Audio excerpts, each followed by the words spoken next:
ბრძოლის გასაგრძელებლად მნიშვნელოვანია გარეთყოფნა, საპატიმროებიდან ადამიანების გათავისუფლება. ეს შესაძლებლობა უნდა გამოვიყენოთ. ამაში არც დამამცირებელი და არც ღირსების შემლახველი არაფერია. ამ სიტყვებით მიმართავს თანამოაზრეებს მსოფლიო ბანი. პაატა ბურჭულაძე სასახლის ღობის საქმეზე დაპატიმრებულებს საპროცესოს გაფორმებისაკენ მოუწოდებს. თავად კი ციხის დატოვებაზე მტკიცე უარს ამბობს მანამ, სანამ 4 ოქტომბრის საქმეზე დაკავებული უკანასკნელი პატიმარი არ გათავისუფლდება. პაატა ბურჭულაძემ გამოაქვეყნა წერილი, სადაც 4 ოქტომბრის დაკავებულებს, მათ შორის ორგანიზატორებს მოუწოდებს, რომ ყველა მოაწეროს ხელი, თუ იქნება რამე შეთავაზება პროკურატურიდან და განსაკუთრებით მიმართავს გოგი ჩახუნაშვილს. აუცილებელი არის და უფრო საჭირო არის ეს ხალხი იყვნენ გარეთ და გარედან იბრძოლონ, ვიდრე 4 კედელში გამოწყდეულები. ვინ დათანხმდება პაატა ბურჭულაძის ამ მოწოდებას? 4 ოქტომბრის საქმეზე დაკავებულმა ირაკლი ნადირაძემ საპროცესო გარიგებაზე უარი თქვა. ამ ეტაპზე უარს ამბობს აკადემიკოსი ჩახუნაშვილიც. არადა მსოფლიო ბანი წერილში პერსონალურად მას მიმართავს და მოუწოდებს პირველი ნაბიჯი გადადგას თავისუფლებისთვის. თვითონ როგორ გადაწყვეტილებასაც მიიღებს მისი მეგობრები, მისი ოჯახის წევრები, მისი კოლეგები, თანამებრძოლები და ნებისმიერი ადამიანი, ვისთანაც მე შეხება მქონია, გაიზიარებს მის აზრს და 100%-ით მის გვერდში იქნება. რაც შეეხება ბატონი პაატას წერილს, ჩემი აზრით ამ წერილსაც ეტყობოდა, რომ ძალიან ბევრი იფიქრა, სანამ ამ წერილს გამოაქვეყნებდა და აქცენტებით ზუსტად ისე გააკეთა, რომ კონკრეტული ადამიანების მიმართ მისულიყო გარკვეული მესიჯები. ადვოკატთან ბოლო კომუნიკაციისას საპროცესო შეთანხმების გაფორმების სურვილი აქციების მედროშე ზურაბ ჭავჭანიძემ გამოთქვა. უფლება დამცველის თქმით, ჯერ პროკურატურასთან მოლაპარაკებები არ დაწყებულა, თუმცა საკითხი დღის წესრიგიდან არ მოხსნილა. დაცვის მხარემ გავასაჩივრეთ თბილისის საქალაქო სასამართლოს გადაწყვეტილება განაჩენი სააპელაციო წესით და ველოდებით სააპელაციო სხდომის ჩანიშვნას.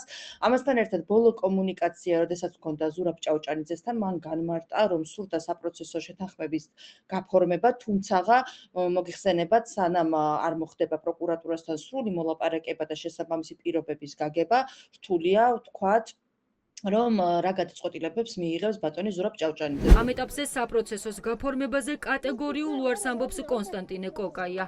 მისი ჯანმრთელობის მდგომარეობის მიუხედავად წარმოუდგენლად მიეჩნია იმ დანაშაულის აღიარება, რომელიც არ ჩაუდენია. სამშობლოს სიყვარულის გამო მსვამენ ციხეში და მე ჩემს სიმართლეს ნორმალურ ქვეყანაში დავამტკიცებ. ეს არის პოზიცია, რომელიც პატიმარმა ოჯახს დაკავების შემდეგ ციხიდან შემოუთვალა და დღემდე ამ იდეით ცხოვრობს.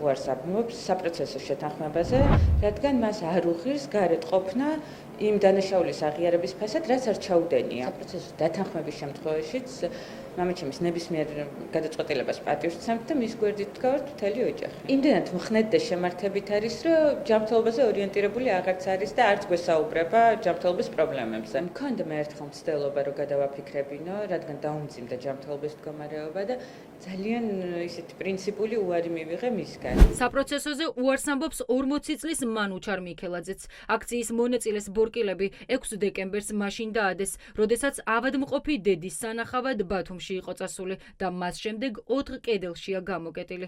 ადვოკატი გვიყვება, რომ შემდეგი ვიზიტის დროს საპროცესოს საკითხს დაცვის ქვეშ მყოფთან ხელახლა განიხილავს და მას პაატა ბურჭულაძის ინიციატივასაც გააცნობს. მე ჩემი დაცვის ქვეშ მყოფ მანუჩარ მიქელაძესთან გასულ კვირას მქონდა კომუნიკაცია, მას შემდეგ რაც ჩამბარდა დასაბუთებული გადაწყვეტილება, თბილისის საქალაქო სასამართლოს მივიღეთ გადაწყვეტილება სააპელაციო წესით მისი გასაჩივრების თაობაზე. მე კიდევ ერთხელ მქონდა შეთავაზება მანუჩარ მიქელაძესთან საპროცესო შეთანხმების გაფორმებასთან დაკავშირებით, რაზედაც ძალიან მკაცრი უარი მივიღე. ციტირებ მის სიტყვებს, რაც თქვა, რომ მე შემიგინეს ოჯახი, შემიგინეს შვილები და შესაბამისად არ ვაპირებდი პასუხის არ გაცემას ამ პირებთან დაკავშირებით. კარგად მოწყობილი სცენარი. ასე აფასებს მორიგ ჯერზე სალომე ზურაბიშვილი 4 ოქტომბრის მოვლენებს. ყველა დაკავებულს, მათ შორის მსოფლიო ბანსაც თავისუფლებას უსურვებს და ამბობს, რომ ეს ადამიანები ციხიდან უნდა გამოვიდნენ. კიდევ ერთხელ ვიტყვი, ეს იყო დიდი, კარგად მოწყობილი სცენარი, სადაც სამწუხაროდ ადამიანები გაიყვნენ და ამითი თვითონ იხდიან ძალიან მძიმე სასჯელს და მეც ვისურვებდი რომ ყველა შეძლოს გამოვიდეს თუნდაც პატა ბურჯულაძეს თვითონ რომელსაც უსურვებ მალე გათხოვისუფლებას. მსოფლიო ბანკმა თანამოაზრეების გასათავისუფლებლად ნაბიჯი უკვე გადადგა. ახლა ჯერი სასახლის ღობის საქმეზე დაპატიმრებულ იმ ადამიანებზეა, რომლებმაც საპროცესოზე თანხმობის გადაწყვეტილება ჯერ არ ან ვერ მიიღეს.